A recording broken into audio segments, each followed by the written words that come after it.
Hello, welcome to the June 2023 Transportation, Public Safety, Sanitation and the Environment Committee of CB3. We have three real items of business tonight. We are not going to take them in the order of the agenda. Let's see. First of all, the meeting is recorded and we'll be posting that online after the meeting. I'm going to be we're using a webinar format, so anyone can attend. They're an attendees. We will, occasionally ask if there is comments, questions of the public. We'll ask you to raise your hand. We'll promote you in. Apologize that everyone won't be able to see everyone during the meeting. You'll just be able to see the people who are in this panelist section. If you have technical difficulties, go ahead and use the chat for that, and you can also use it to sign in, which you could do now. If you're here, let's say representing your organization or just want to sign in, drop that in the chat. But after that, the chat is just going to be for technical issues you may be having, and we'll try to have someone watch it from time to time.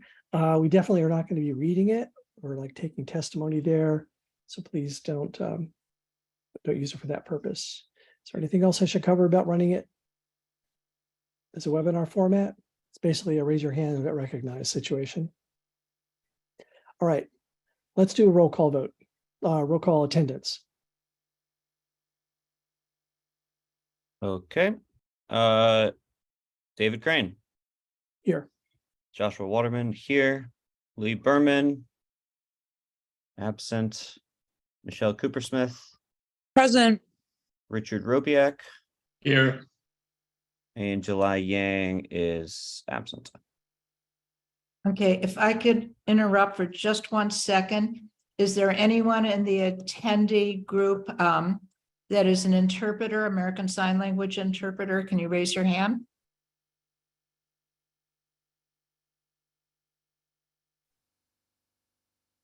Doesn't look like anyone's here, does it?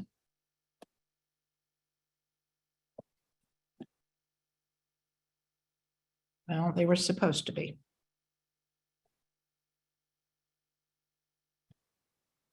Okay, I'm sorry. You're muted, David. So you heard none of that.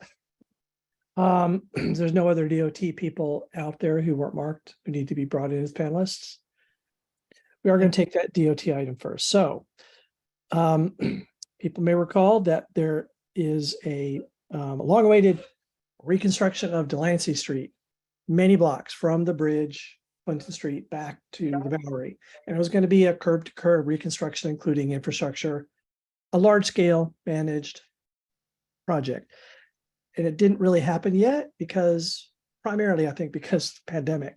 DOT is here to present about an update about plans now. We discussed this in a meeting here a few months back that we wanted it, so we've invited them.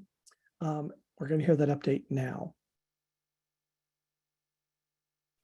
DOT? I'm looking at the wrong list of people. So it looks like the person from DDC, Naeem, are you presenting? Thank you, Jim. We also have Martin Hartman. Okay, you just promoted him. So who wants to present? Do you want to present, or is this less? So Marty Hartman from who is the DDC's Can consultant. you hear me? He will be presenting. Can you hear me? We do, Martin. Oh, okay. Sorry, I was trying to get there. Okay, how do I apologize. So I need to Need to present? Someone needs to give it to you. yeah. You should be able to share your screen, Marty. Where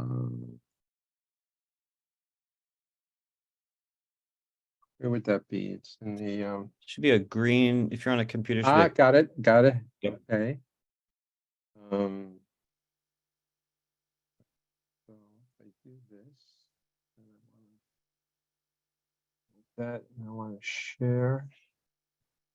To-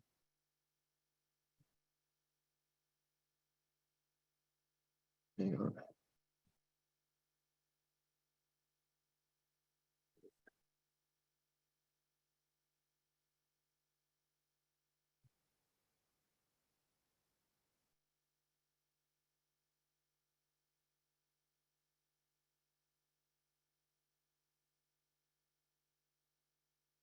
You see my screen yet?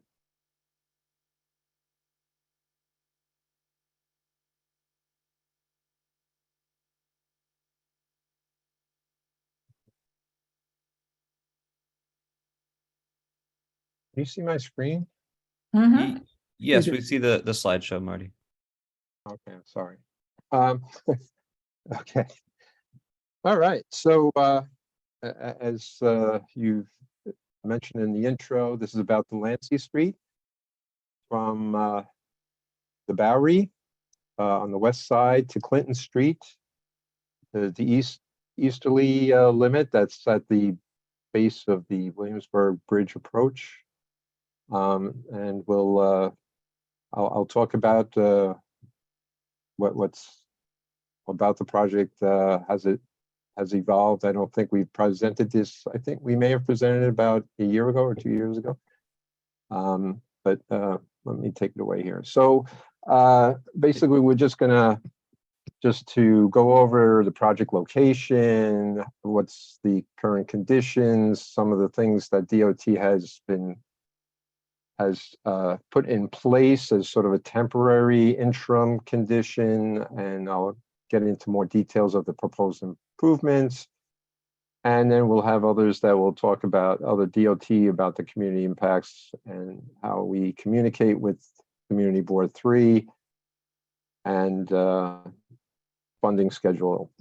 And Martin, sorry to Yes. interrupt you. If you could just get rid of the give subtitles a try box, it's blocking the presentation. And also if there's a presentation is that mode, better? I think you may have a presentation mode option because we're going to be able to read any notes that you have.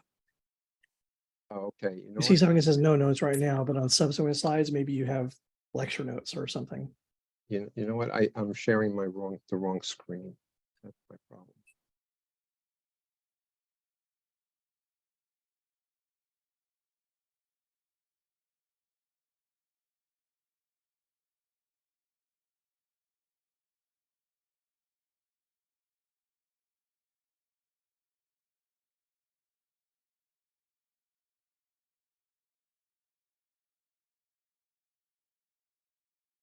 Maybe if you click display settings, that might.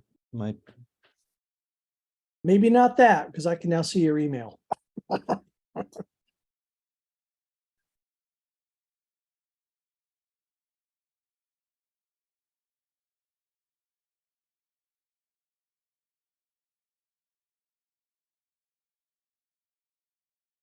It's fine. Everyone can read it as long as you're comfortable exposing whatever notes you've made. It's fine. Looks like they're maybe done.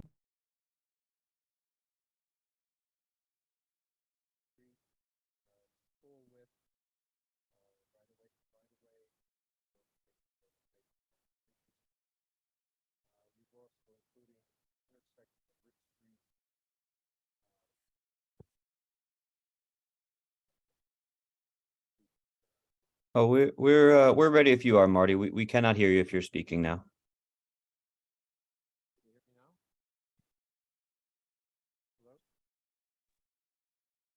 Are you muted?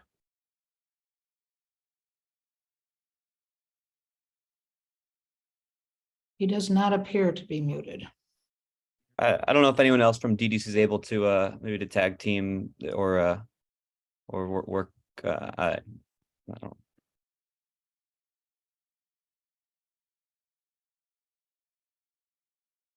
Naeem, are you able to jump in? Yeah, definitely. If I have to, Thank you.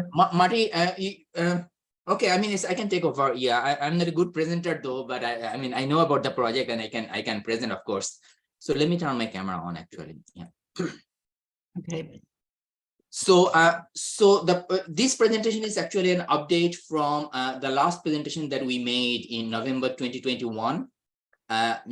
Since then, we made some minor changes to the design, but essentially the project is pretty much same.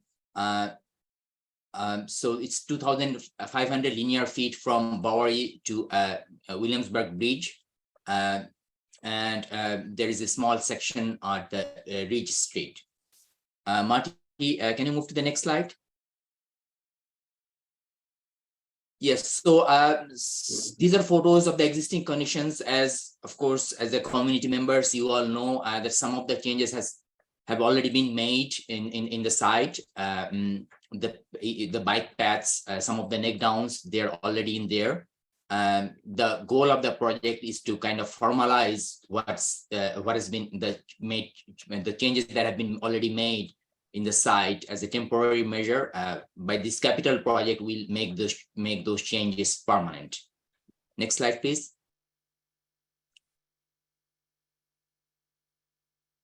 So same photo, the bike path is near the median on the eastbound side or on the south side of the median.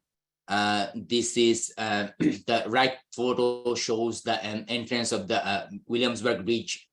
This place will be made into a kind of a wide space, median space. It will be widened with some, we'll show you the photos later on with some amenities.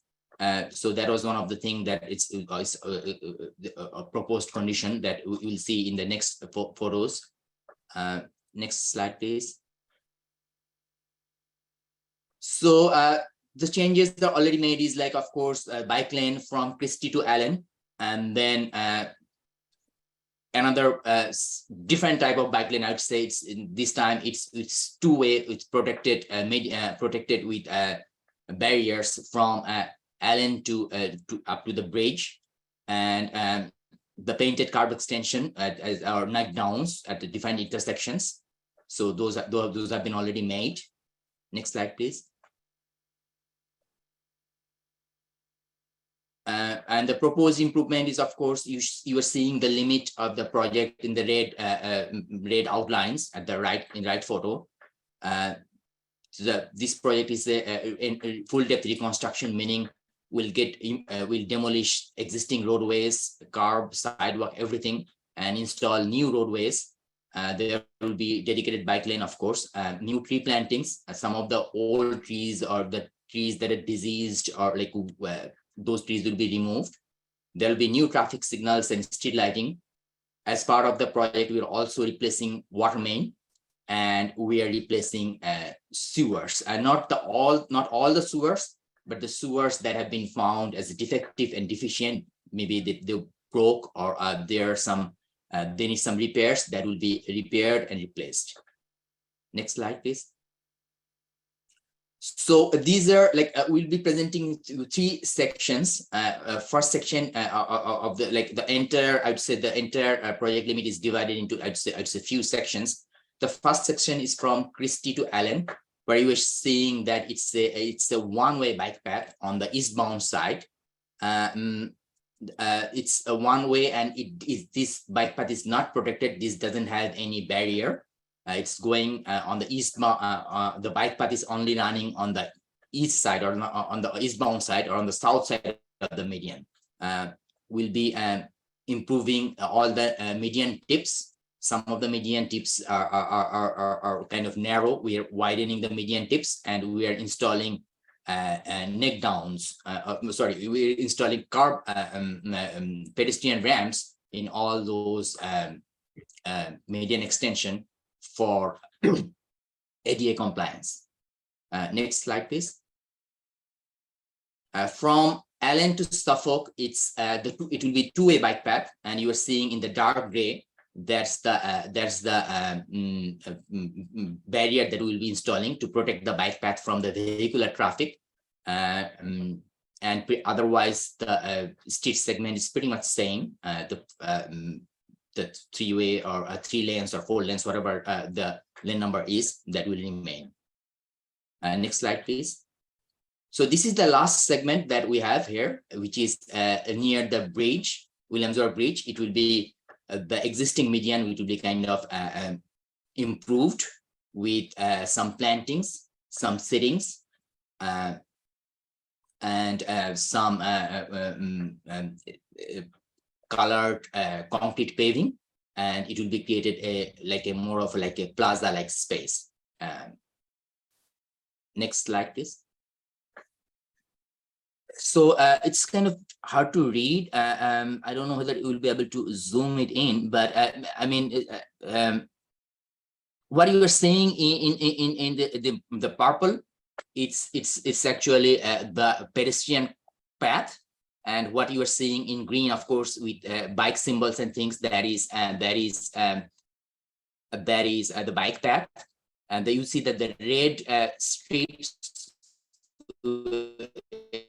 at the edge of the bike path, that is a detectable warning unit, so that pedestrians know they are kind of getting into a bike path, so that it's kind of delineate between the bike path and the pedestrian path with those red detectable warning strips.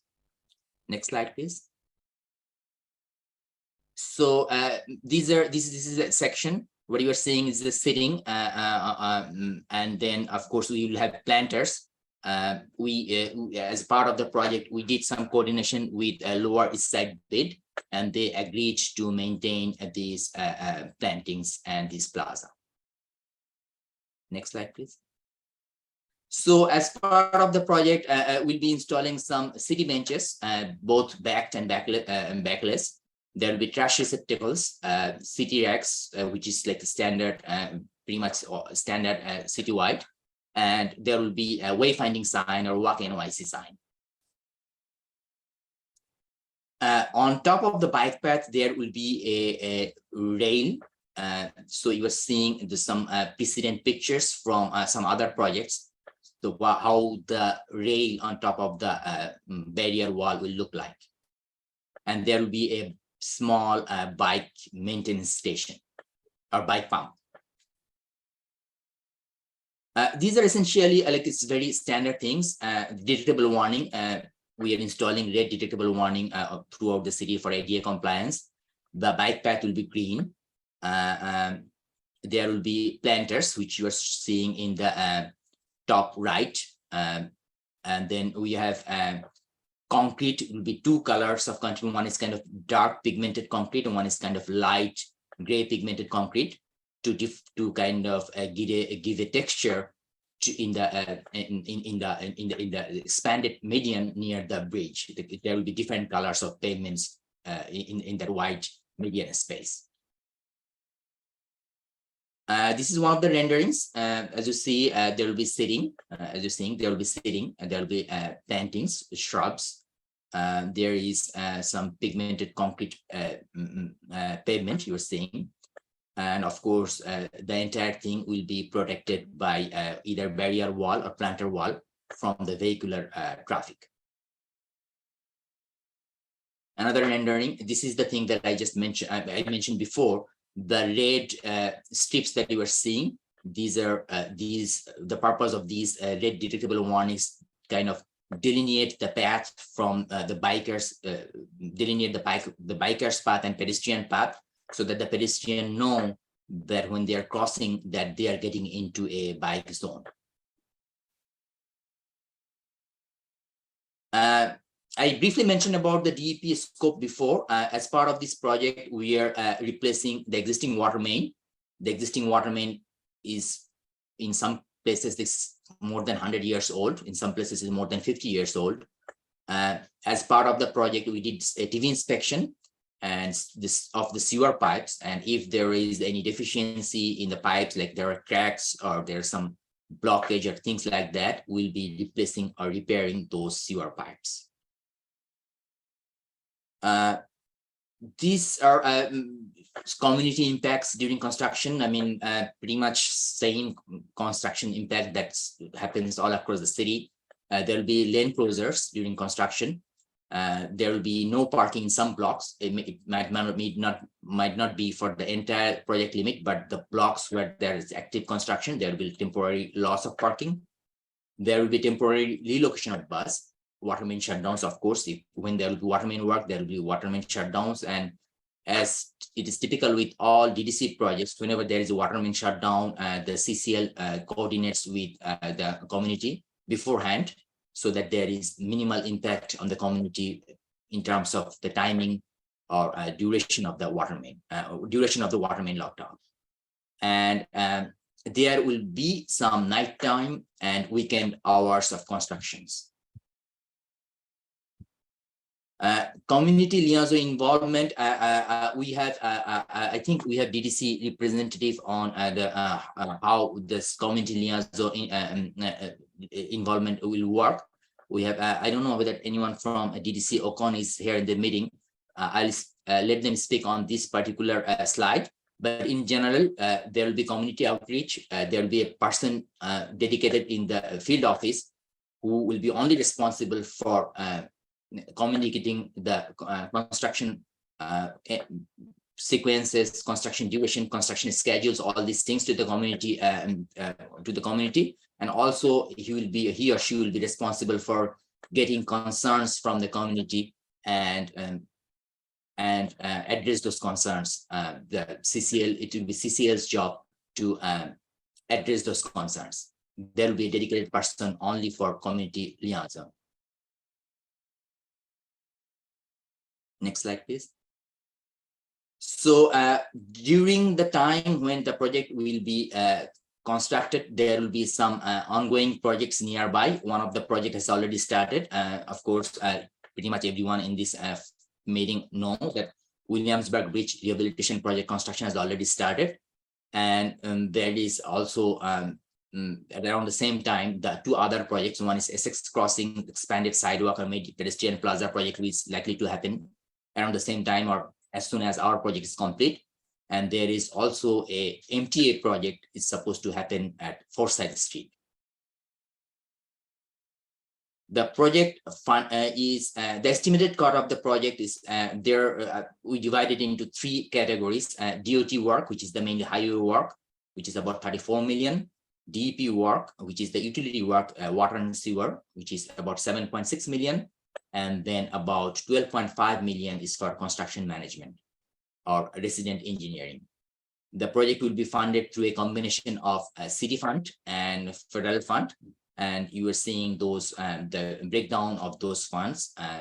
TAP fund is 5 million, federal safety fund 5.75 million. And this is the new. We're actually not hearing this portion, and that was, the project funding is very interesting. If you could repeat. Has received as part of IIJA funding, which is about 18. Is it? Can you hear? It's been very wobbly since you started discussing project funding, so we actually didn't catch any of that. Oh, okay. Now it's good. Let me see. It's better now. It is better, yes. It was fine sorry. a minute ago.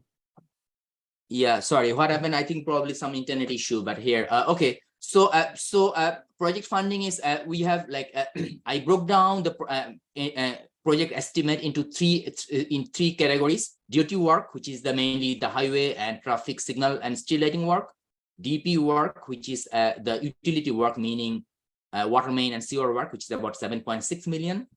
And construction management is 12.5 million, or it's also known as a resident engineering cost. And the project will be funded through a combination of city and federal funds.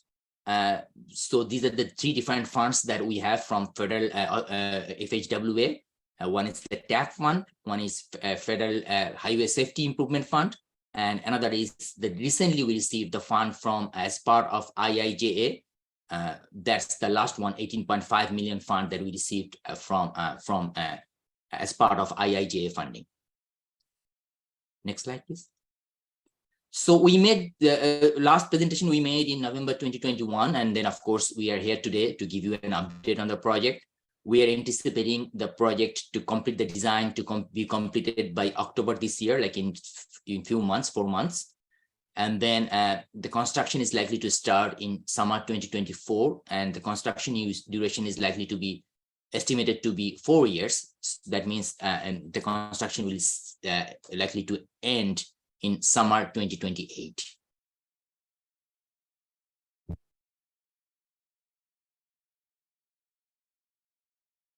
So when we met last time, there were some requests from the community to explore. So DDC and DOT considered those requests, and these are the responses to the request from the last meeting. The black is the question or the request from the CB, and the blue is the answer to that question. So one of the thing was like actually both first question and second question is all about how the bike connectivity and the bike path arrangement can be improved so that the two-way bike path extends from say Williamsburg Beach to Bowery. So I'll let Judy speak more about this, but in general, what we are doing under this project is not precluding us from doing any of the requests in the future.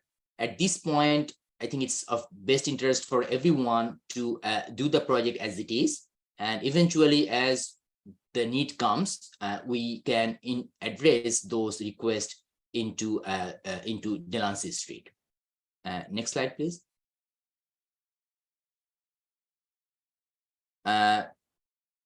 Some of the things one of the requests was if we can install some bike calming measures, which we are looking into it, and we'll let you know if it will be incorporated at the end.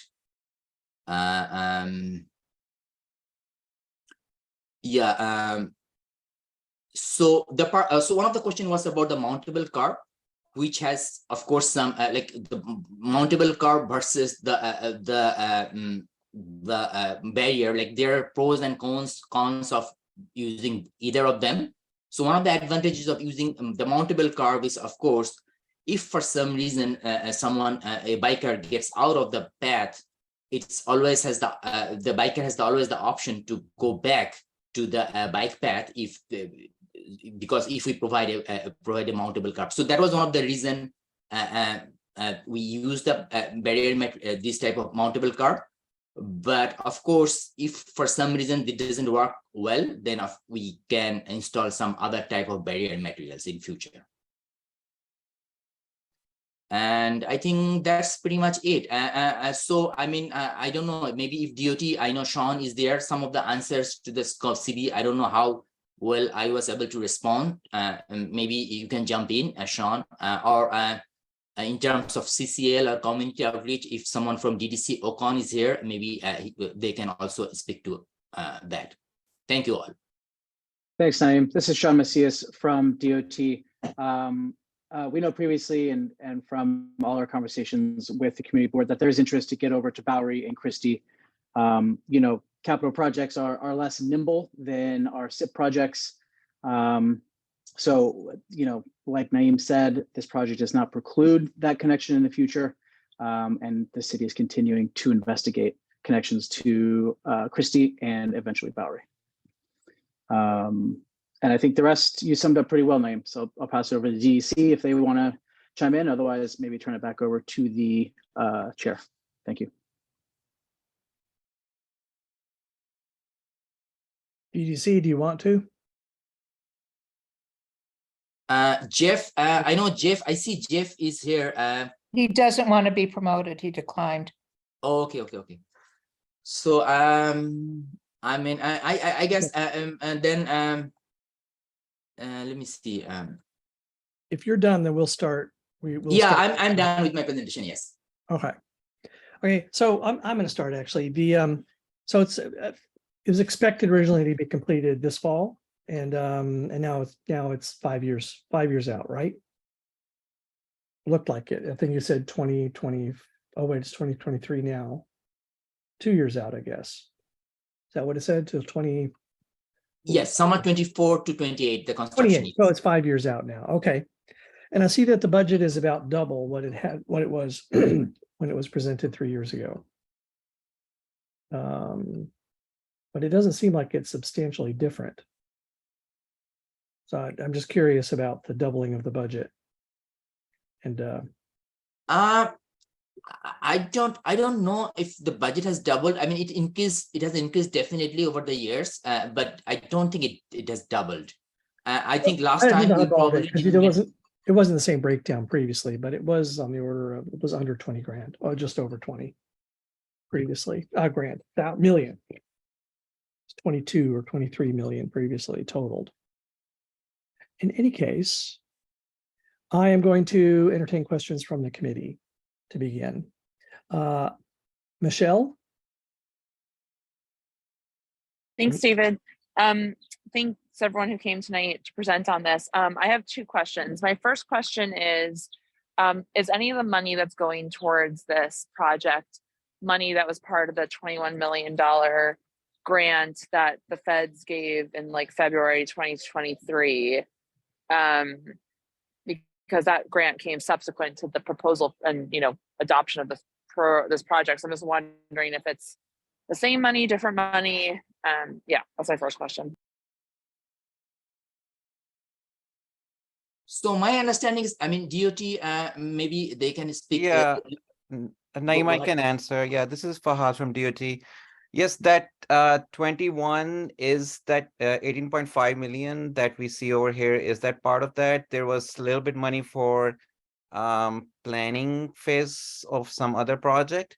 So that goes towards that. But yeah, this money that we got from USDOT, that is the SS4A funds. Okay, so maybe David, that's where some of the extra money is coming from. But like, I guess I'm just a little bit confused because this project not funded when it was presented to us in 2019? It was funded, but since we got more USDOT funding, we are able to offset the city funding with replace that with the federal funds. Okay, so it's not going to be two separate projects. Okay, No, no. and then my second question is, right now on Clinton Street on the north side, like Clinton and Delancey, the north west corner, there is like a expanded pedestrian area. I don't think did I miss that in this presentation? What's going to happen there? That space will be rebuilt at sidewalk height. So all of that will become part of the Oh, okay. sidewalk. Amazing. Okay, thank you. Those are my questions.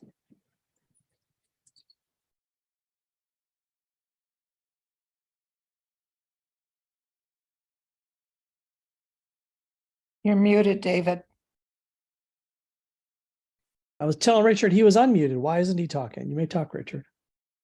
Thank you, David. In the presentation, you a couple of times mentioned about sewer repairs and sewer replacements. Have you identified, on the assumption, oh, for God's sake, on the assumption that sewer work will have to be done before any other substantial work is done in the roadbed or wherever the sewer lines are located, can you give us an idea as to how many sewers we're looking at? Can you give us an idea as to how many sewers you're looking at and when that work would occur? So, as you said, generally speaking, all the utilities work happen first. So the first stage of this project will be water main work. So that will be done first, and then will come the sewer work. In terms of sewer work, we have 3 segments of sewer work. I wish I had my plans handy at this time, and of course Marty probably would probably know better. But he is, of course, yeah, I don't know. Marty, is your speaker back now? So there are 3 locations I know for sure. One is on the first side, and the 2 other locations, if I had the plans in front of me, give me a few minutes. Maybe I can pull up the plan. I can answer that question. But there are 3 areas where we'll be replacing sewer pipes and sewer manholes. And the sewer work will be the second stage of the work after the water main. And of course, it will be done before any roadway work or curb work or side work takes place. Naeem, would you be willing to share that information with the board after the meeting if you Yeah, can't sure, find it? sure. Great. So, yeah, I was also curious about detailed plans like the management of traffic protection, I think you called it MTP. But I assume that it's too soon for that because there's this is still the final We design. actually have the MPT plans ready. So what we can do, after the meeting, as I'll be responding to that particular question about sewer, I can share the entire set of plans with you, including MPT plans. Okay, so of course, everyone is going to be interested in, nighttime construction. How is that going to be handled? The community liaison, those are all nice. But all of the traffic that's traveling, between that bridge and the FDR and the rest of the city is traveling right over Delancey Street. So how is it going to affect traffic on Houston Street and on Graham Street, for instance? Those are things that I think we'll be pretty interested in. You've already got enough problems with that traffic, traveling over residential streets. So the MTP talks about that, I suspect. So MPT plan is mostly, of course, it will show the lane closures, like for example, in a particular, let's say particular type of work, water main work, how many lanes we are closing, or for sewer work or roadway work, how the work zone will look like. That type of thing you will see in the plans. Now, in terms of the plans will not tell you, of course, what will be the impact on the traffic on Houston streets. That's something, we have to answer you separately how that impact will look like. Of course, we can provide you a write-up or things like that, but definitely the plans will not tell you what will be the impact on other streets. It is being thought through, though, correct? I'm very concerned about, I'm concerned about this. Well, maybe I'm less concerned now, since you say there's 3 sections that you're gonna have to be doing some serious excavation. I had thought from the previous presentation 3 years ago, that there was going to be a curb-to-curb reconstruction for the entire length. Maybe that's not what's happening. No, that is happening. No, it is happening. The entire road will be reconstructed from curb to curb. By 3 segment, I mean like we the typical section of the road is like 3. We have 3 typical types of typical section in this project. One from Bowery to Allen, from Allen to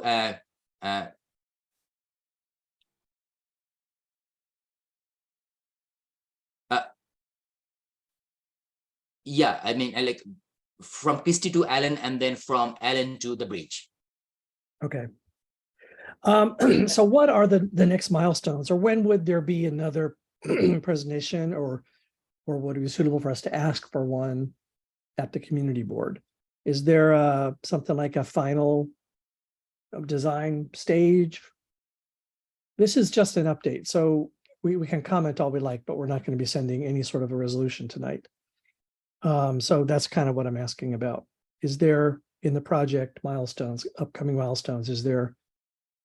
So our next milestone will be like complete the design. Right now, I would say the design is like more than, I'd say 90% complete. Okay. So the plans that we'll be sharing with you pretty soon, pretty much everything that's to be done under the project, you will see in there. The design completion is supposed to be in October this year. One of the reasons that the project took us so long is, of course, the project was on hold for some time. I think it was more than a year during COVID from 2020 to 2021. And another reason for the delay was this project has some federal funding, and for federal funding we have to go through some rigorous review process. Like the state and federal authorities, they rigorously review our plans. So that was one of the reasons that it took us so long to get the project up to this point. Okay, but at this time, our next milestone will be the design completion, and soon after that, the project will go through the regular procurement process, meaning it will be advertised. There will be bidding. The project will go to the lowest bidder, and the contract will be registered through like comptroller office. Those kind of thing will happen over the next 6 to 8 months until the summer of 2024. But otherwise, the project is essentially complete, and we don't expect any more changes to the project anymore. Okay. Yes. Sorry, I just want to add to what Naeem said. I know that you are concerned about the curb to curb construction. And just wanted to add that DOT, OCMC, they issue the stipulations in a way that there is always traffic flow, and so they're very aware of the traffic over here. So stipulations are written in a way that, you know, that there is there is good flow of traffic all the time, and we never close the street to traffic at any time, only when we have to do the final paving and stuff like that, or, you know, that's when we have to shut portions of the street, but it's not going to be completely shut at any point, except for maybe some night work that Naeem mentioned. Sometime there might be situations where we may need to shut portions of the streets, but otherwise we try to keep it to a minimum. Okay, Susan, do you want to add? Yeah. So to address some of these concerns that I'm hearing, can DDC, when the project starts, come to this committee on a regular basis to both give updates and hear concerns? So broadly speaking, we do, yes. We always, as a part, as I said, we have a community construction liaison. There will be a field office within the project limit. And there will be RE, and there will be an engineer in charge and the CCL. In terms of actual outreach, I'm not from construction, so I don't know exactly how that works. But we have a exclusive department who always handle this type of matters. So I'm pretty sure you'll be getting updates on this project regularly from the field office. I know that we work with a lot of CCLs, but also when you have some of the bigger projects like we have in parks right now with the waterfront, DDC comes either every month or every other month to the committee. And so, you know, I don't know how necessary it would be, but if, you know, when the project starts, if you could do that, I think would be helpful, because I think there will be concerns to be addressed. Sure. I mean, I would definitely bring this up to my construction colleagues, my colleagues at the DDC construction. Okay, and I'll advise them about it. Thank you. Okay, I'm gonna take some public hands have been up for a while. So if you could admit Haresh and Tommy, but if you guys would speak one at a time, and I'll give you 2 minutes to speak. I'll ask you wrap up. Looks like Haresh is in. You can go. Are you muted? I can't see myself, but I hope you hear me. Go ahead. Yeah, it's just that, I was here in November 2021. I brought up the concern about the inability to ride a bike between Allen and Christie. I'm very disappointed by the response of DOT that a cyclist will fall off the mountable curb lane and then will be able to go back to the lane. I mean, if a cyclist falls down off the lane, then they will be with traffic and they will get hit. I ride with my children in the protected bike lane from Allen Street all the way to Clinton Street. It's safe, it's good, we can do that, but we can't ride between Christie and Allen, and we won't be able to ride in it even in 2028. So that's it. Thank you. David, I'm here now. Go ahead. My concern is I live on Grand Street, and as you know, we have an enormous traffic problem from the FDR Drive all the way to Clinton Street. So I have 3 questions. The unintended consequences. Are you reducing westbound traffic? Being reduced is not a concern because it backs up on the Williamsburg Bridge. Eastbound, though, is any of the sewer or water main work going to reduce the number of lanes eastbound onto the bridge? There will be lane reduction on the eastbound side as well, yes. So that is going to cause an enormous problem because it reduces the number of cars that can go eastbound, which backs up traffic on Clinton Street, which backs up traffic on Grand Street. So the unintended consequences are serious. And the same issue with Essex Street coming southbound. In other words, any reduction in eastbound capacity for the bridge is resulting in a backup of traffic in our neighborhood. And that to me is a serious issue. And you're not telling us, there's no EIS, as somebody else said, what's going to happen to Norfolk Street? What's going to happen to Houston Street? What's going to happen to Grant Street as a result of this project?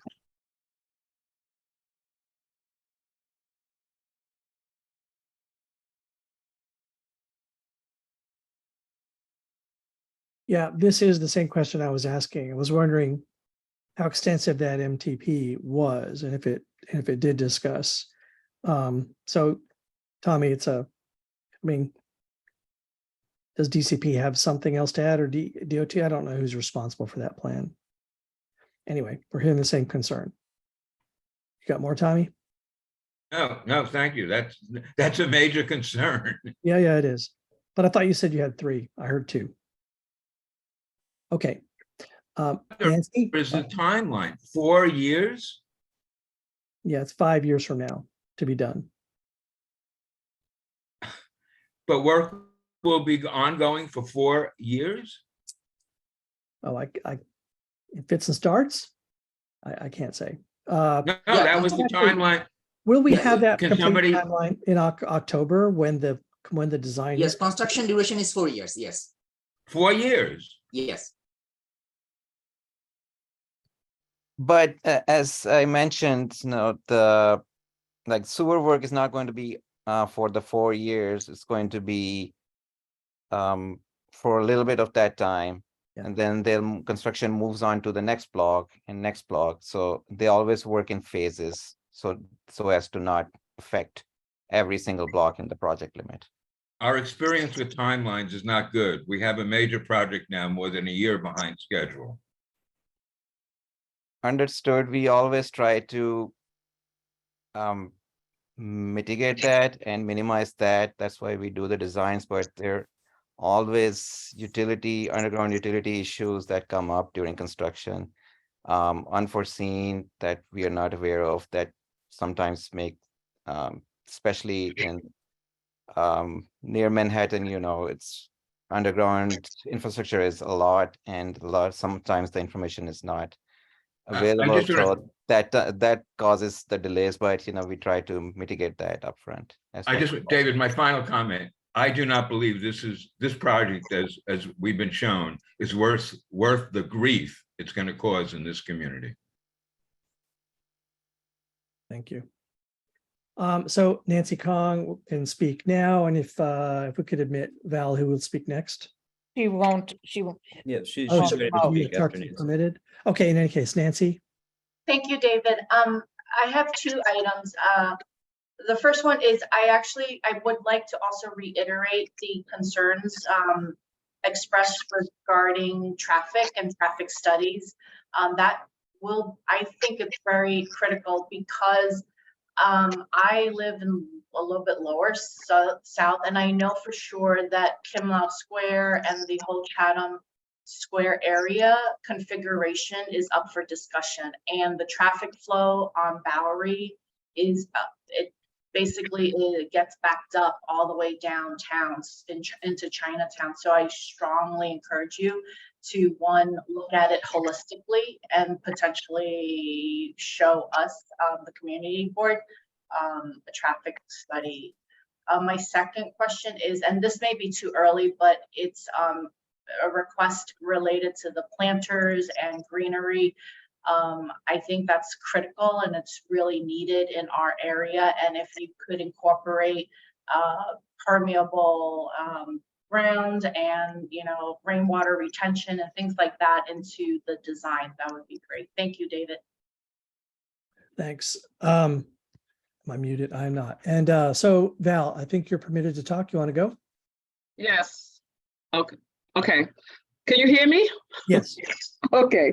All right. So one, will the slides be available on the CB3 side? I had put this in the question. I assume it could be done. Can DOT or whoever's speaking, the reps, put their info in the chat? And in terms of the approval process, what exactly is it in terms of the design? I know that some of the other things have to go to like the design commission, and then you have an opportunity at the design commission to give a statement. I don't know how things have changed since the pandemic, et cetera.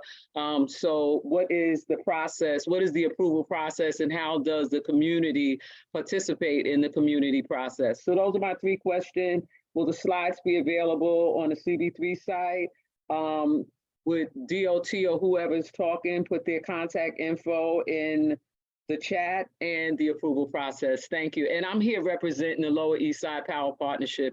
That's why I wanted the slides available, because I can share it with them and they can tell me what their questions are. Thank you.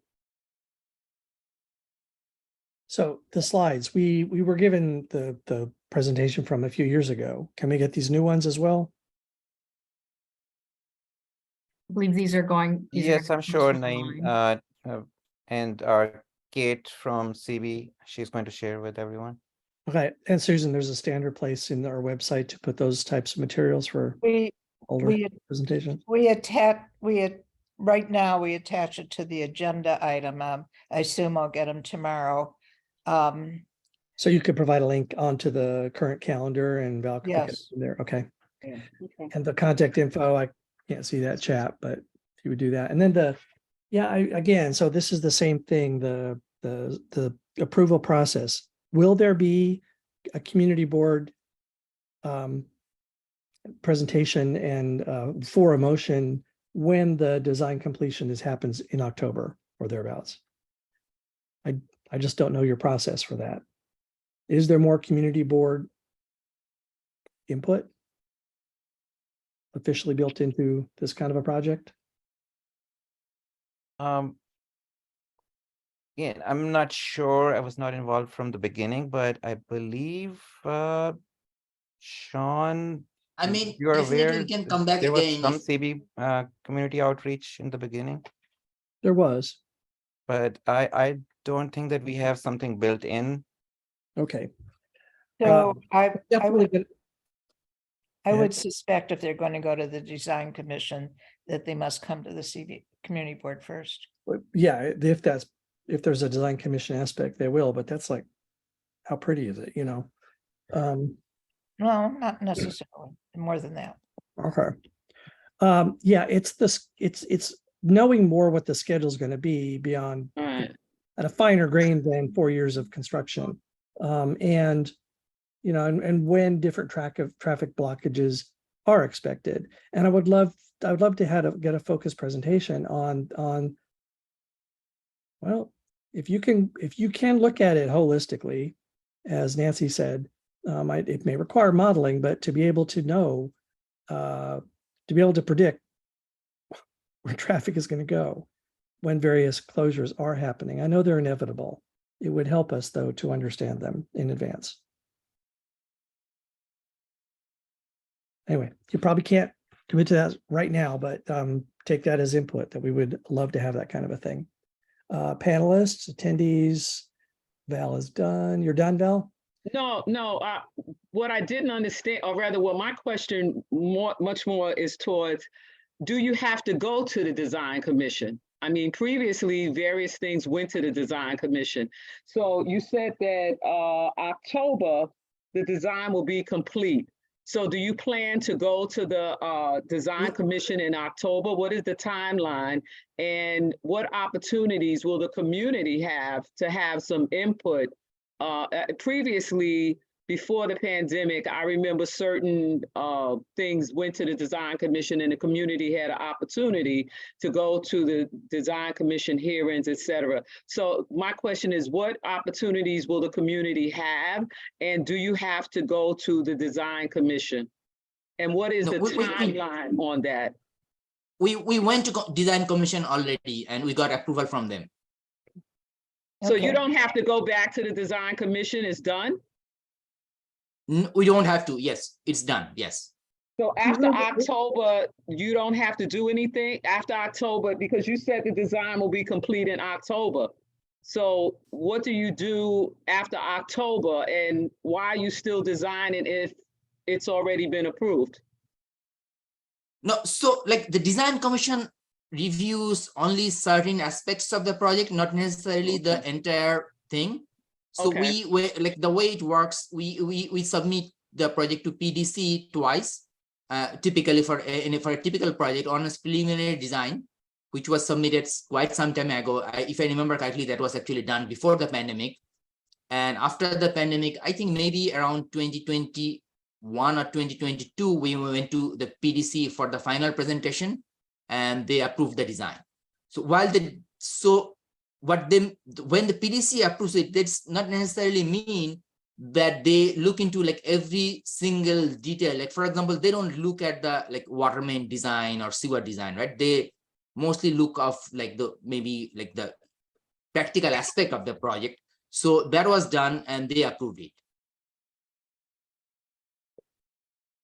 Yeah. Okay. Well, this did come to us about 3 years ago. And, so largely the community input happened at that time. We asked for this update because it's been sort of in limbo for a while now. Okay, I was just curious because they said the design would be complete in October. So I was just wondering what was going to be, what would that's what I've happen been in asking. October and November. All right, thank you.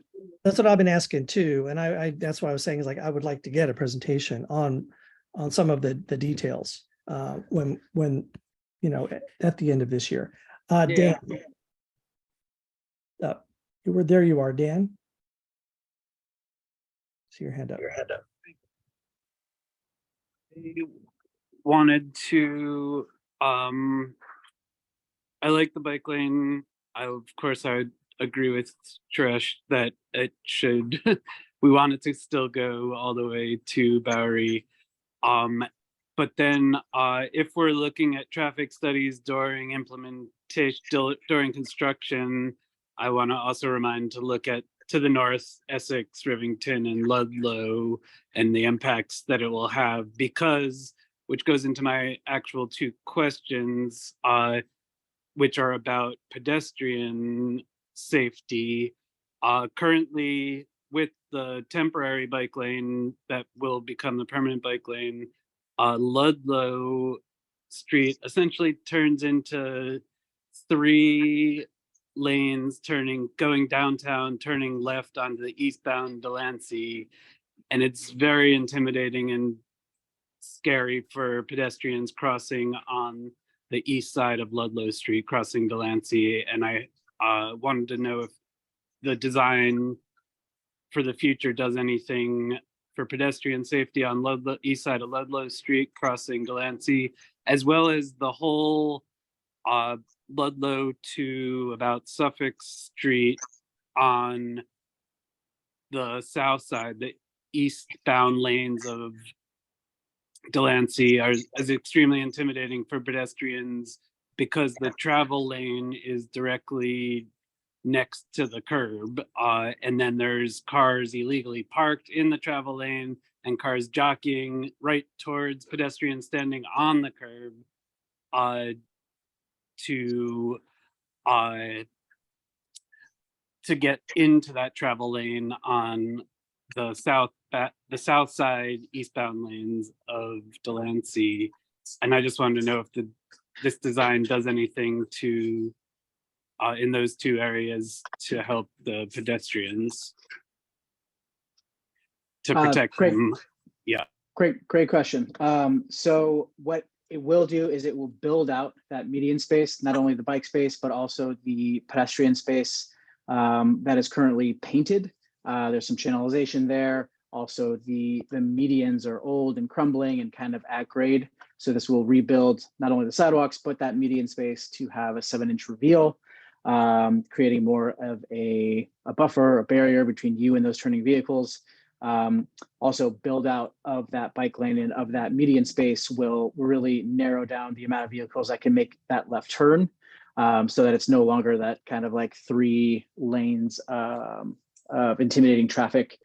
It'll be a more calmed left turn there.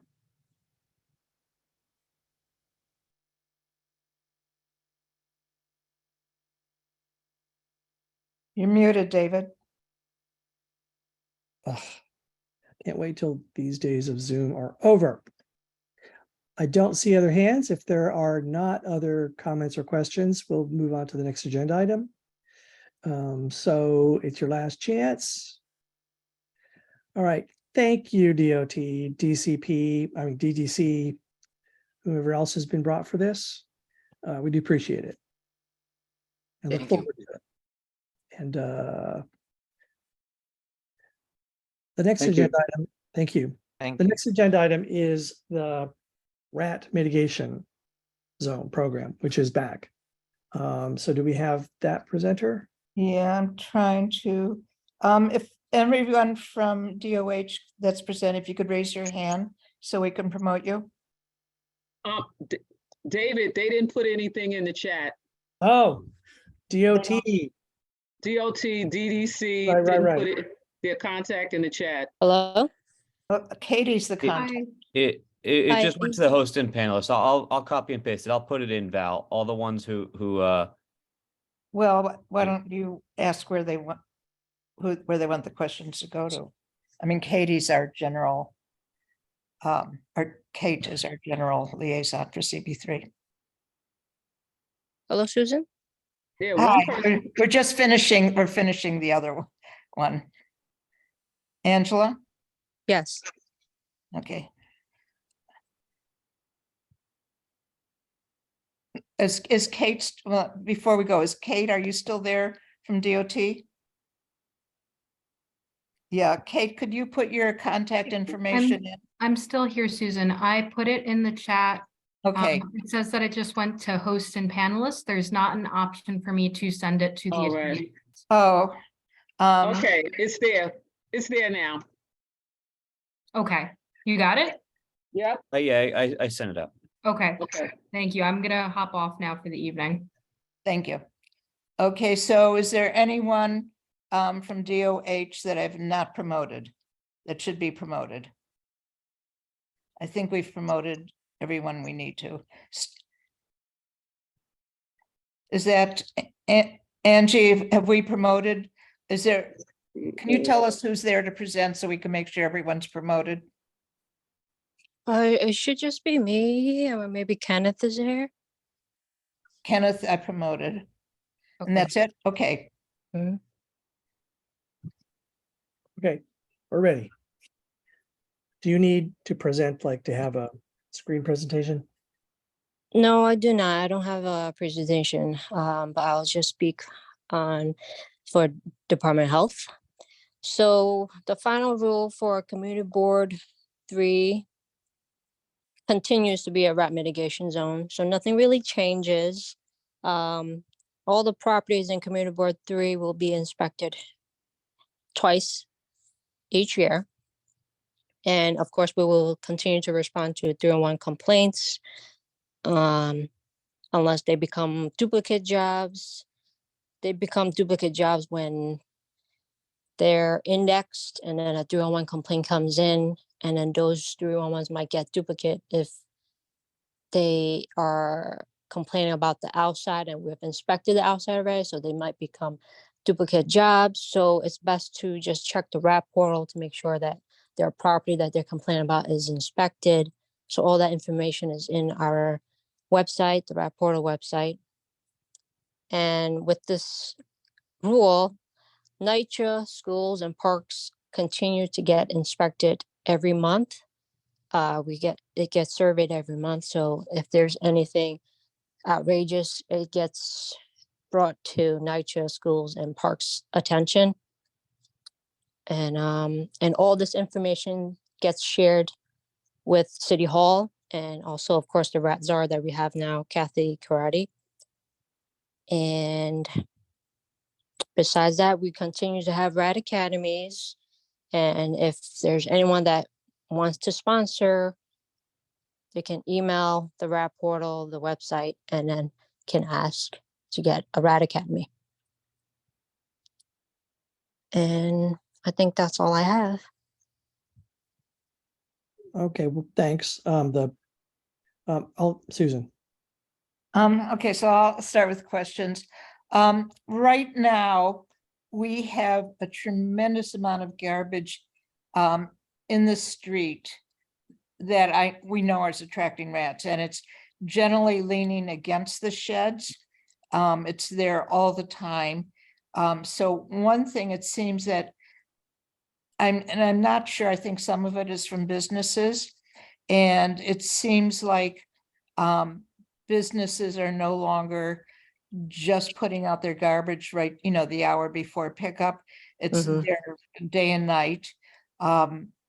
It's impossible to tell the difference between residential and business. And I know the garbage is not under DOH jurisdiction, but Mhm. this is absolutely directly causing the rats. Yes. So what is, and from the last 3 years, as you know, we have much worse rat problem than we've ever had. When they pick up the sheds, when they do it, it's like literally hundreds of rats scurrying around. And what are the measures that we know DOH was very effective in the last iteration of the rat mitigation, but it's going to have to be very different and starting from a very different place. So what is going to happen now about all those situations? Because just inspecting isn't going to get rid of the rats. So when you say shed, you're talking about the outdoor dining, Yeah, correct? yeah, it's all over. I don't know if you're how familiar you are with it, but this is Yes. probably one of the two most densely populated areas in the city with the sheds, and Yeah. they are designed to create homes for rats. Yeah, we've been getting a lot of complaints for outdoor dining. Lower East Side, of course, and also, West Village, we have a lot of outdoor dining there too. So Right. we are constantly trying to respond to it. And the problem with it is that we, health department, don't do enforcement for the shed itself when there's Nobody an does. issue. Nobody Right. does. We're still trying to get Department of Transportation to do something or working with them. What we do is we do inspect around the shed, and if there are rat signs, it goes to the property owner. So not the restaurant, even though the restaurant should be responsible for it. And I know DOT and sanitation, there should be working with new regulations soon, hopefully, to get rid of them. But at least the abandoned sheds. There's a So huge backlog. So the realistic, so, I think policies are being looked at, but they're not realistic. So right now, one of the complaints I'm getting, and I'm getting this on Bowery right now, is people getting tickets for leaving out garbage that's absolutely not their garbage. It's in the street, in the literal street. It's next to sheds, but the property owners or other businesses are all getting tickets for the garbage. And when we go to sanitation to try and help them, it's like, well, there's, go fight it. And that's really not fair to people. It's kind of a Wild West. And it sounds to me, I actually thought there'd be more of this addressed in the plan. It sounds to me like it's just not being addressed. It's kind of a wild. no, yeah, we're still trying to work with DOT sanitation with that, and it is very hard with. I just recently did a walkthrough regarding the whole garbage issue placed right next to outdoor dining, and it belongs to the property owner, but sanitation doesn't know it belongs to the property owner. So it's just the location of it. It doesn't make sense. And for us health department, if we see an issue on the street and it looks like it belongs to a specific property, whichever it lays in front of, we find it to them too. And it really should go to a restaurant owner if it belongs to the restaurant. Nobody knows and nobody's trying to find out, and there's no plan to rectify this. I will tell you, I like a lot of my friends at Mhm. DOT very much, but I harass them every day because the list to even get an inspection is forever. And then, and then it's a letter, and then it's another letter. The process takes months. So it sounds like the city really doesn't have a plan for our neighborhood to improve things. No, not for that, not for for the restaurant sheds. All the health But for department have rats, I mean, it's a rat issue. for a rat issue. Yes, what we have is we have educational material that we've tried to give out to restaurant owners and property owners regarding outdoor dining. We have tried the whole reaching out and educational side to him, and it's just getting them to do it is a different story. Okay, Like so we try to promote having hinged floorboard for outdoor dining, so then they can easily access the floor, the sidewalk, the street, so they can easily clean the street. There shouldn't be standing water, things like that. We're trying to promote that. We have materials for that, so. So there's nothing, I'm sorry, I have to keep doing this. That's fine. So there are actions being done, but they are not being effective. And there seems to be actually no plan that, and it's not.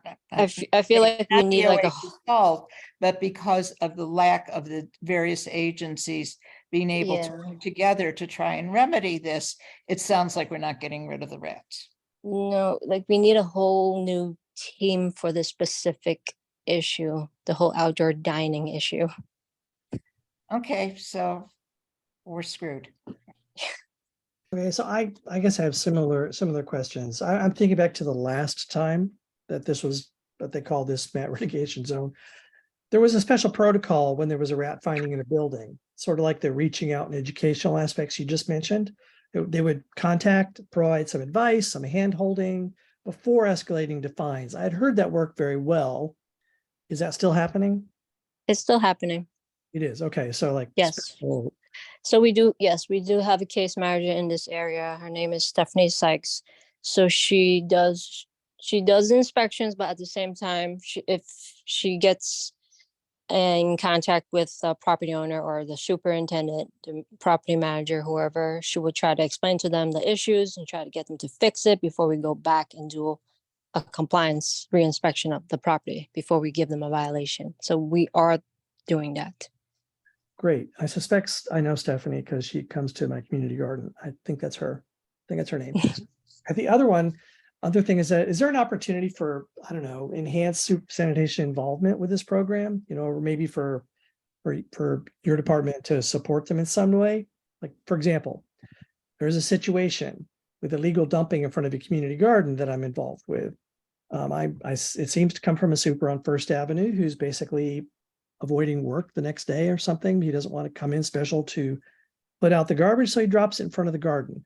We cannot get that guy caught because you have an inspector seeing it. And so that's the kind of thing I'm wondering about. Is this, it would be very helpful for the rat situation if the rats weren't fed right in front of the garden. It's the same thing for sanitation. If they don't see them doing it red-handed, they can't really ticket the person. I mean, yeah, I understand that, but so is there funding to basically to have them for this guy? To have them respond the same time as we're getting this responded is the question? Yeah, I mean, if there's a rat mitigation special effort happening, this is the kind of thing that would be useful to plug into. I mean, I mean, we have someone that we reach out to when we have issues like this, where we have constant dumping. So I can always refer it to sanitation. Right. Well, it's happens once a week on a Saturday morning, on a Sunday morning, effectively. Okay. So Susan? before I say what I was going to say, I said, complaints can go to the community board. Well, As you tried far, to help us get this done. It's been going on for years. It's just hard to get. yes, and it is. I Yeah. keep thinking cameras should do it. So I just want to say, as far as the effectiveness, what you asked about fines and education and all that, that works with private properties. The biggest problems are city properties, like particularly HPD, that can't get fined, and NYCHA that can't get fined, and that's where you have the biggest problem. So, you know, sometimes education works in certain areas and not in others. Yes, so for like NYCHA, as you know, we do inspect them every month, so if there's a specific development you want to point out, just let me know. We have a supervisor that deals with NYCHA specifically, so usually when we let them know, point them out, they usually do something with it, usually. I'm just repeating what Caroline educated me before. Mhm.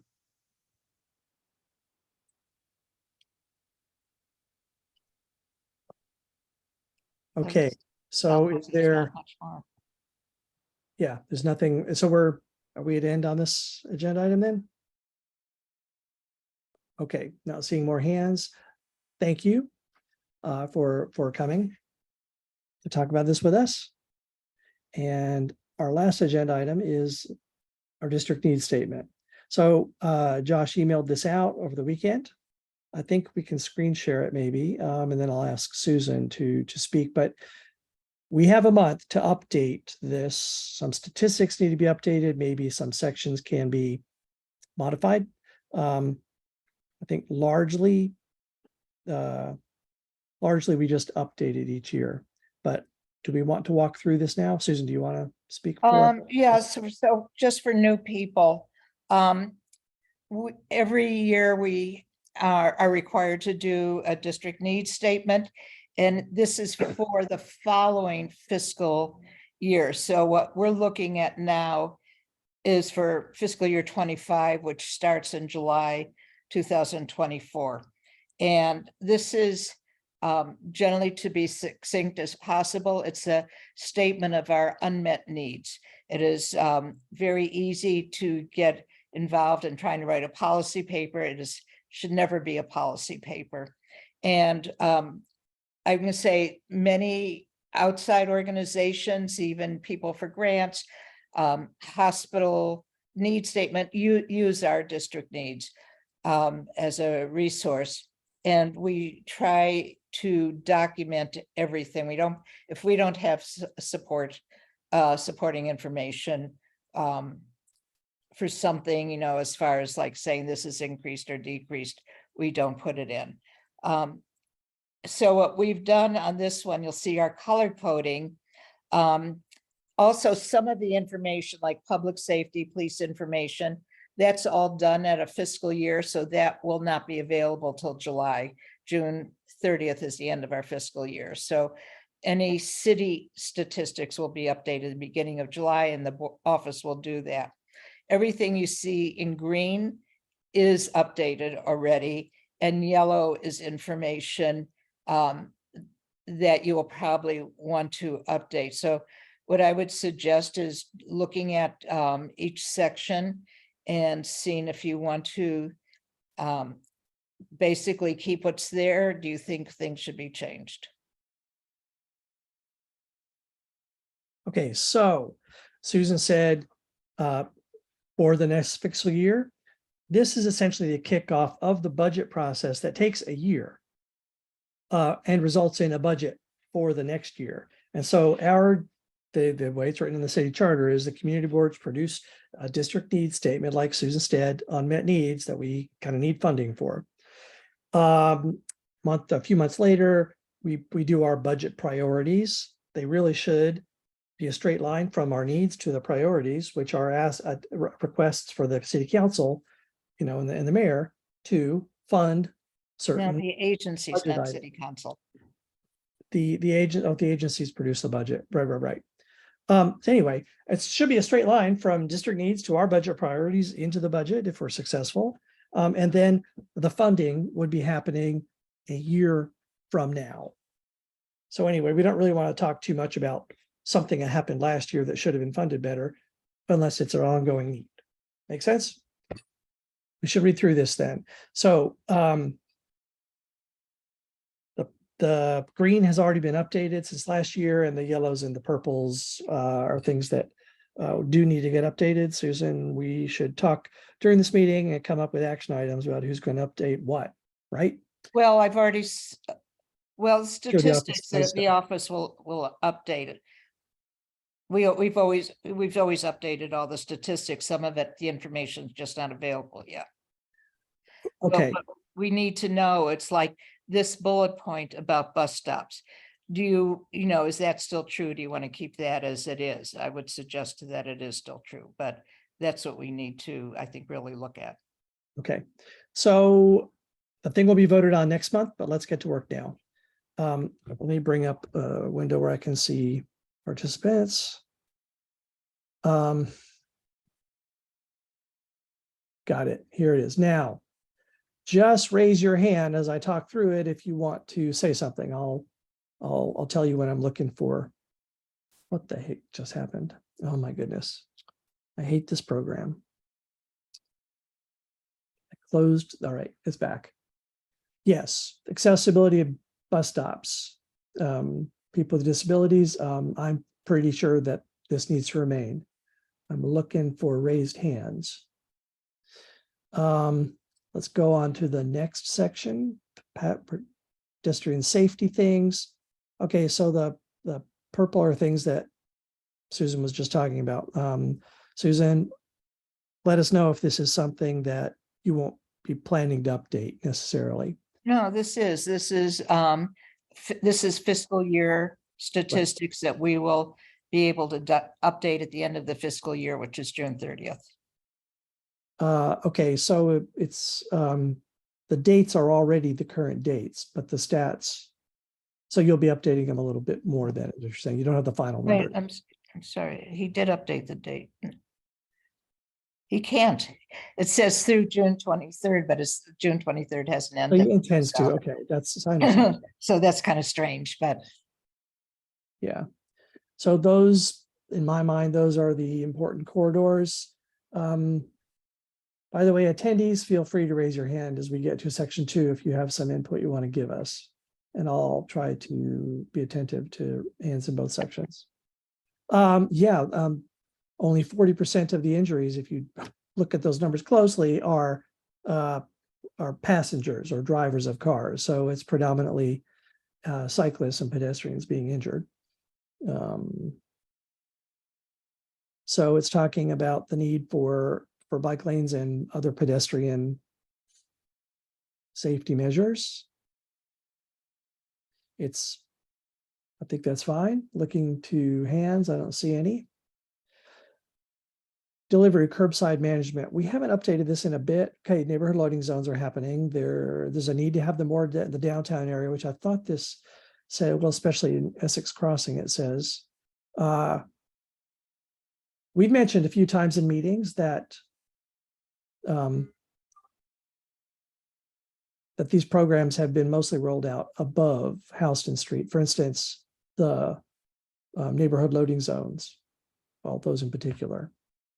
Sullivan East Village, below Houston didn't receive them. It's all true still. Looking for hands, seeing none. Public transportation items. Yeah, underserved. Stats about why people need it. It almost could be, if you scroll this a little more, we can see after the page break, the public transportation section bleeds onto the next page. Sorry, I lost it. I was trying to email Lee and do too much on the computer. Let me I have fine. never This is been your overwhelmed. fault, Lee. I have never been overwhelmed by doing too many things on the computer. Gosh, I don't know what you're I'm talking gonna about. let me start over. Start over. Also, if you put it into the format where it's like not page layout, or maybe it is page layout but not print layout, gaps at the bottoms of the pages will squeeze out. Makes it easier to. I don't know. We'll be all right. Not to rodents yet. Public transportation. Yeah, I thought there was a bit after the Service cuts have yeah severely negative full impact. page. If you change the format so that, yeah, Change the Sure. format so that it doesn't show the print layout to like a page Let's see. layout, I forget what it's called. Uh, I don't know, maybe there's no I such don't know. thing. This is the Pages program. Let me, Oh, never mind then. Don't worry about uh, it. Perhaps this could be front loaded because the impacts, I mean, they are. It's convenient for a lot of people, but when there's an alternative mode of transportation, if they eliminate a bus line, it's like whatever, curse at the wind and walk or take my bike. So I almost feel if someone's up for wordsmithing this section, we could front load it with the impact on vulnerable populations at the top. All right, this talks about a bus line that was eliminated over 40 years ago or 40 years ago. It's true. There are no crosstown east-west bus services, or I guess there is down here on Madison, but there's a lack of, the bus network is not great below 8th Street. It just seems a little dated to be talking about something that was eliminated 40 years ago. Well, I'm looking for hands. If you raise your hand, I will count you as having volunteered for a rewrite. Just kidding. Lee. Oh, Lee's hand went down. Well, yeah, I pulled it down just in time for to get out of the rewrite. Though that crosstown bus issue is 40 years old, it still affects this community to this very day. So we still have that really a dire need for that crosstown bus service. Yeah, just okay. I mean, it doesn't take up much room anymore, but I'm fine to leave it. I was just trying to generate ideas here. So move to the next section. There's nothing here, Susan, that we need to pay close attention to. So I was going to say, going back to what Lee said, maybe it would be helpful to say exactly what he said, that even though this was eliminated 40 years ago, this is still a dire need, because I think that just sort of updates it and Okay. makes it more relevant. Can you actually just type that right now here? Maybe in italics so we can see that it's new. But can you do it as track changes? Track changes. Is that possible in this program? I don't know. Maybe not. Can you do a comment? You said this is pages. yeah, so let's see if I were to just add. I'll just put it in. I'll figure it out for later by the time I send. Or just make it a different color or something. Sure. How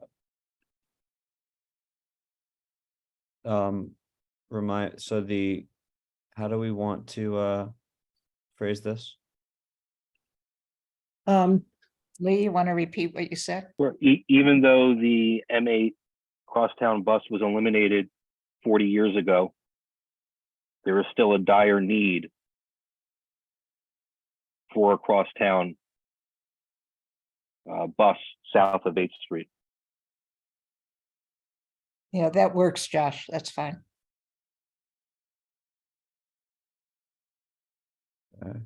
Yeah. And the next paragraph, next bullet point talks about the vicious cycle that eliminates. Actually, Susan, can we just submit the last 8 attendees as panelists? So I just have one list to look at. I think everyone's going to be polite and not interrupt. And it would be, we'll avoid slowing us down at that time when we have something. Okay, let's move along. On to rodents. So the rodent statistics will all, DOH always gives us that information after July 1st. Okay.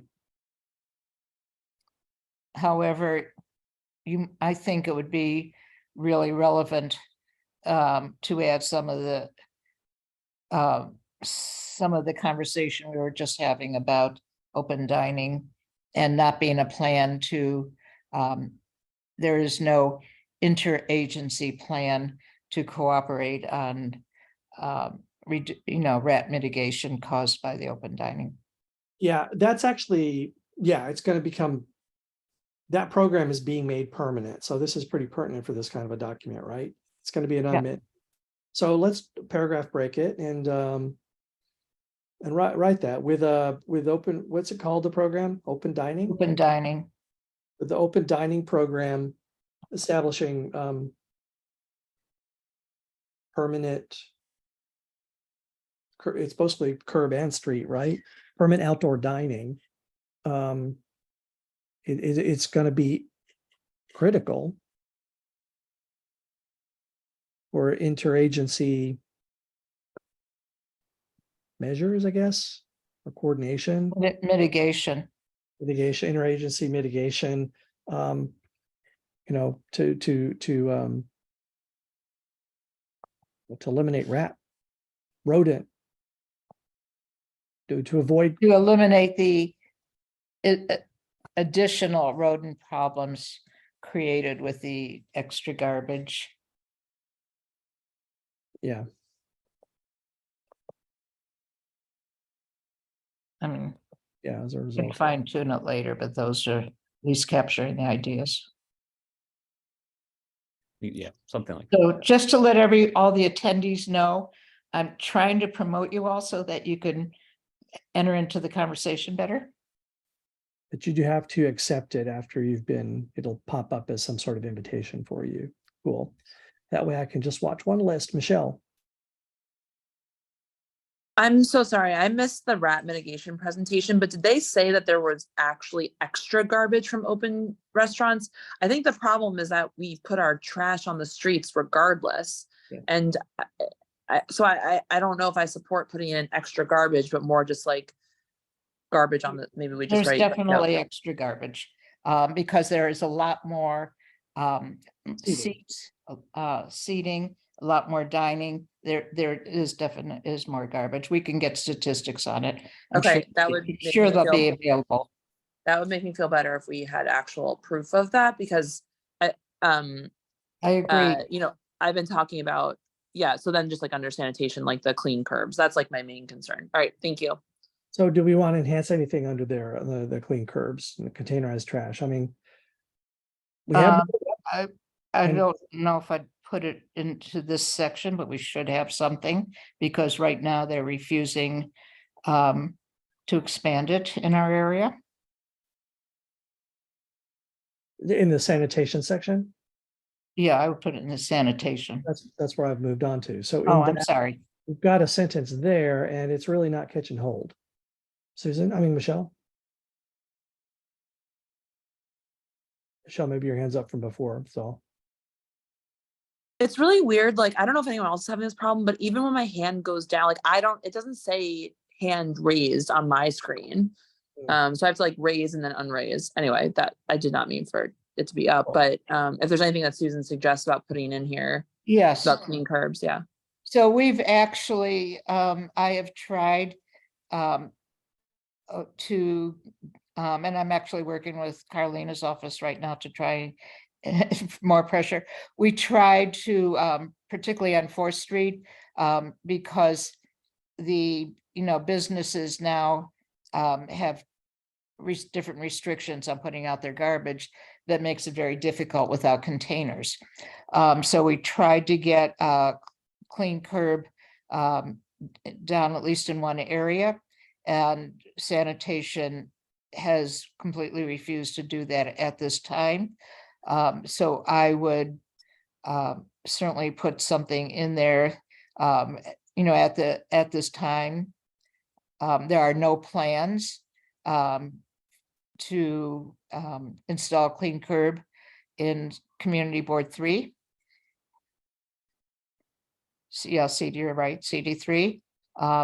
This should be a priority, especially with our rodent. Again, we can figure out the exact wording, but especially with our rodent problem and the current changes in garbage pickup. So even if this is for a year out, this is well, Yeah. I don't see any momentum on this, so good. Okay, next section. I suspect it's a funding issue. Mhm. Ready to move to the next section? I'm seeing no more hands. So environment. We chop this down bunch, but it's still a bunch. It kind of reads, there's a lot of detail. It's like a policy paper, but it is true. The first sentence is true. I cannot tell you how miserable the last week has been, like actually dangerous for me in particular. Now I realize that it's Canada burning their tundra or something, but air pollution is just a problem for me. So particulate matter. So I'm almost sure that this is still true. You know, we won't have moved much on these various things. This is the kind of stuff that someone might refer to.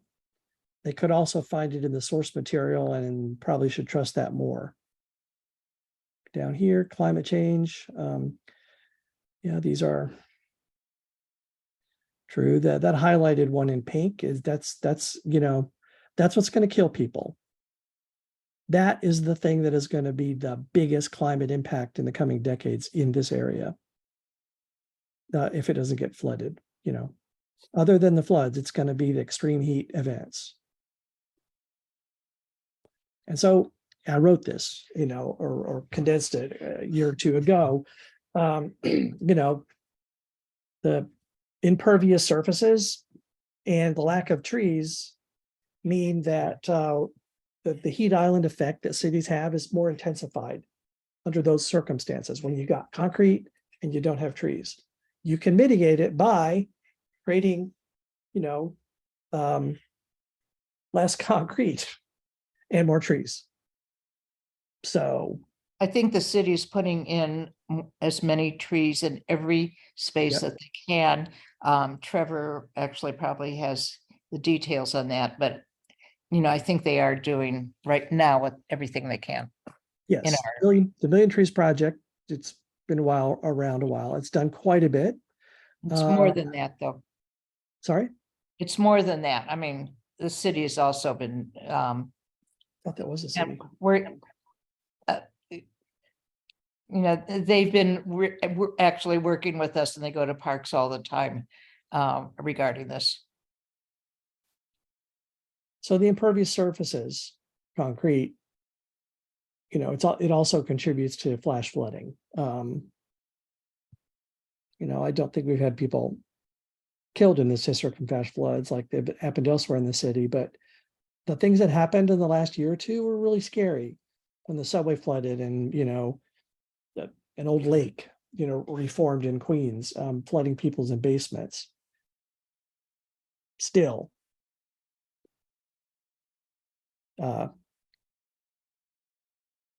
Anyway, I'm not hearing any noise about how, well, it's too much detail, we should get rid of it. But I'm telling you that I feel it's a lot of detail. And I'm also telling you I wrote it. Well, I condensed it. You want to condense more? No. I don't, I mean, just reading it now, I can't see, I see that it's a little messy and bringing many ideas together randomly. Hello, I wrote it.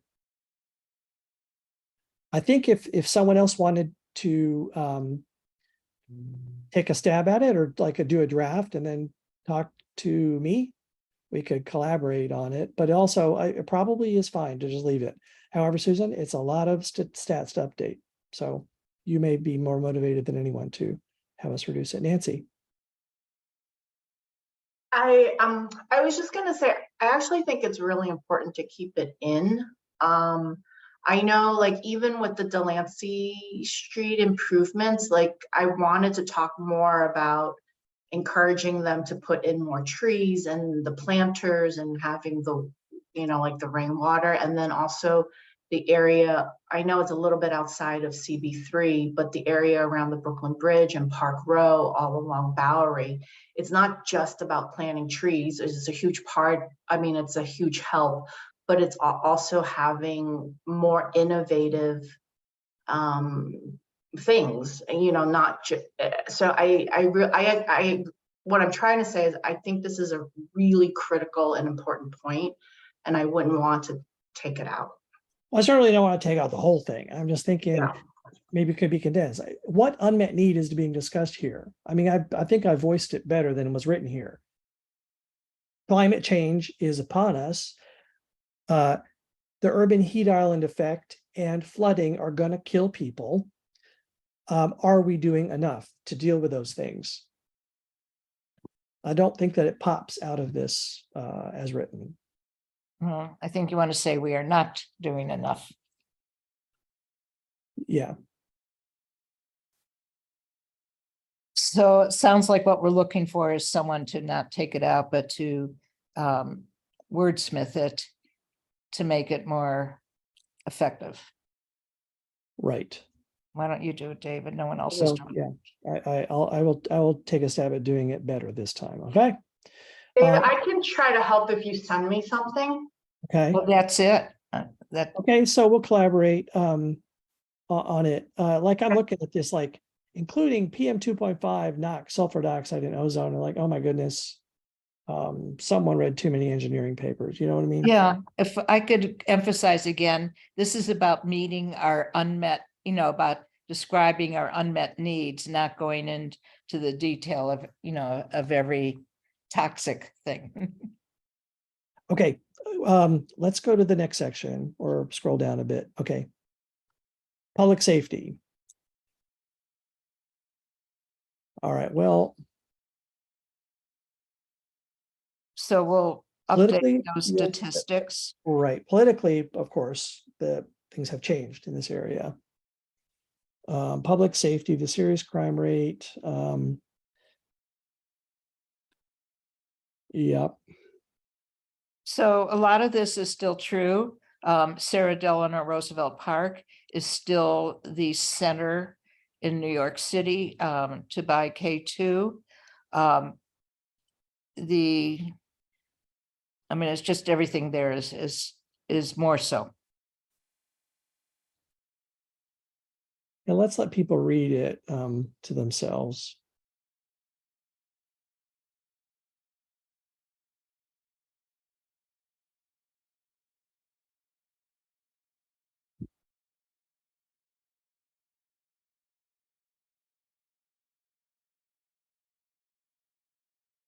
And maybe a few more minutes for a couple people. And they have the unfair advantage that I read it earlier today too.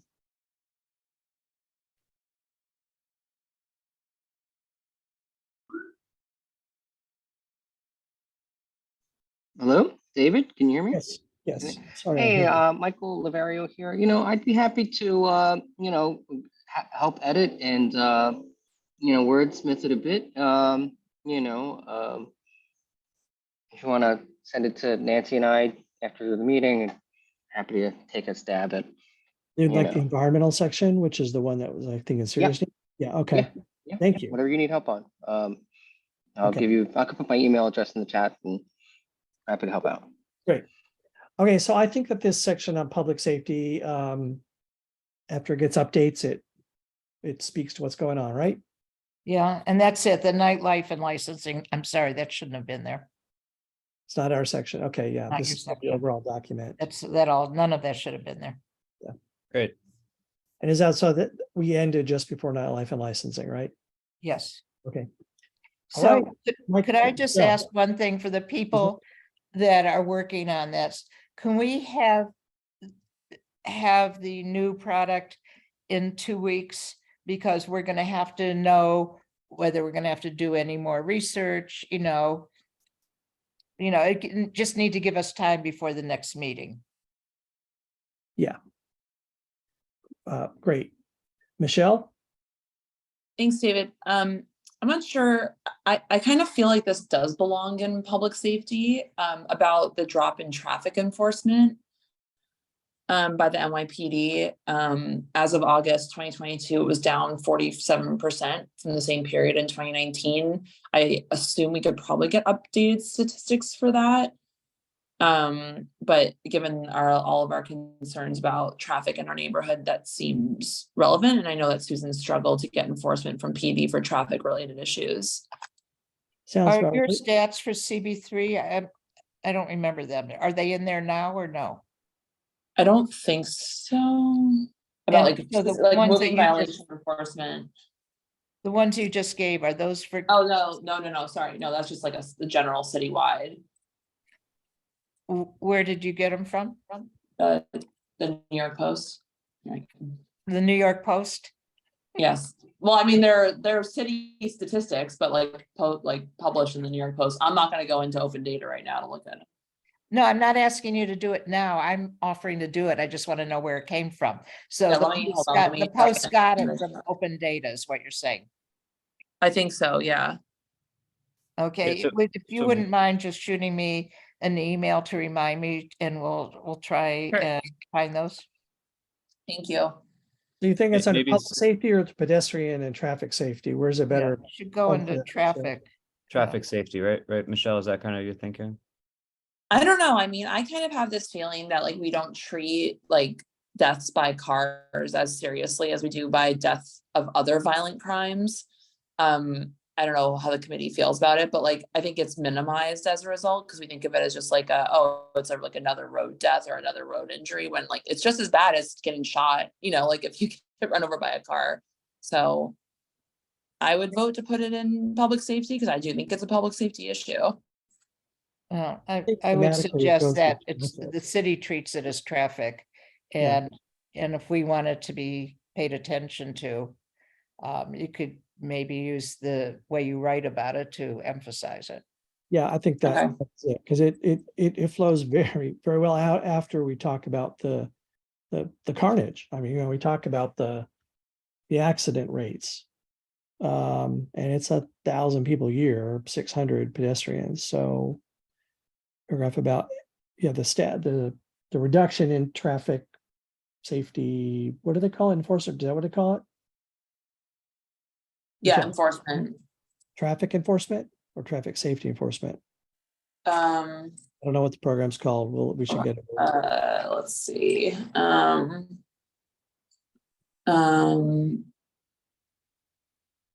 I don't know. Let's see. The New York Post describes it as cracking down on reckless drivers. I like that. If they have, where they cited from, or if you can send me that would be helpful. Yeah, I'm gonna send you the story. Yeah. Traffic enforcement, I think, but I don't know. I think we should just say traffic safety enforcement. Or Well, I would suggest that we call it whatever it is. We should use that program, but we can use some emotive language there about cracking down on reckless drivers, but with stats. Yeah. With the funding stat, the drop in funding would be important. yeah, okay. Okay, Vincent, I see your hand up.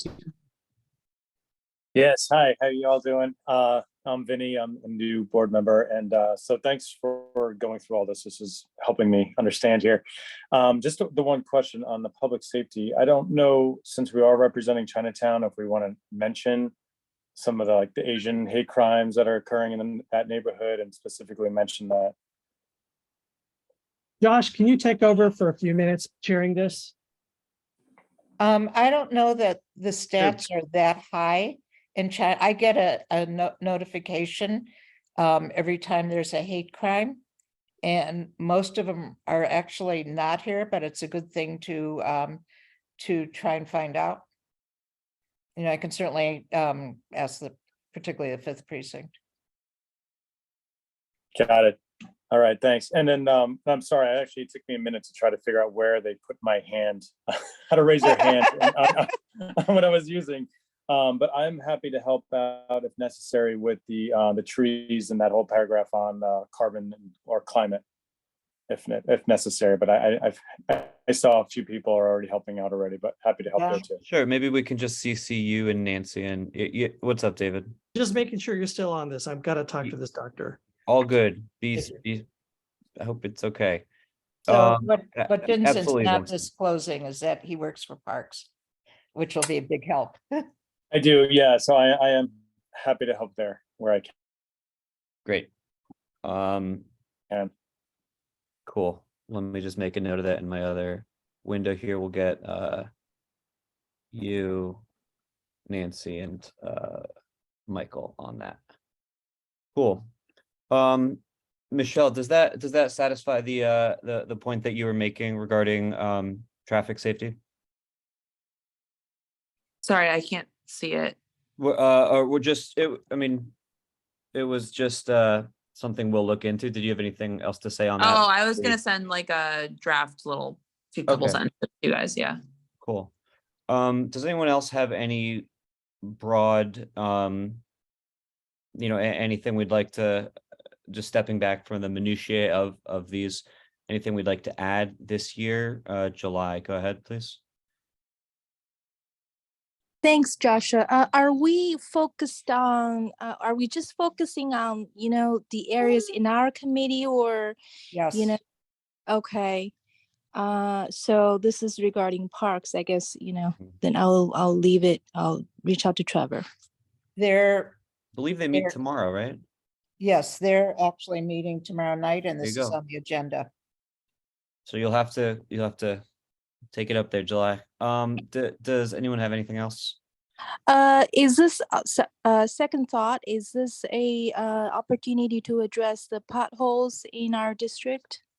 No, that's just a service delivery. Okay. If you have potholes, you should email me where they are. Great. Thank you, Susan. If I could just say also, we're looking at CB3. So statistics about New York City really aren't really always that relevant because we often have situations where New York City is trending one way and we're going another way. Susan, one thing I was going to add, obviously a major development since last year is the water quality at Reese and how that it appears to be an ongoing thing, just the maintaining safe levels of the chemicals in the water. I don't know if this is the appropriate document for that. I think there will be a budgetary I think there'll need to be something in the budget. That would be NYCHA. Yeah. And so the other thing, I'm glad you brought that up. So another opportunity is a few of us, the committee chairs in the office, meet with all the agencies in September. And issues like that, if you could develop questions about them and send them to me, we can put them on the agenda for instance, we might ask what funding do you have? Is it enough to do this or that? So that's also extremely useful and helps us get the documentation we need.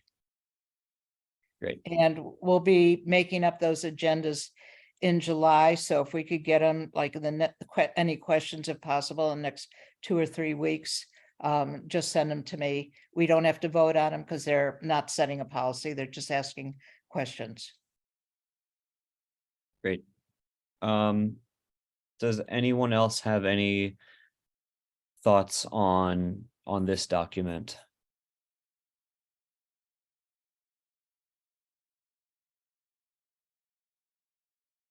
Great.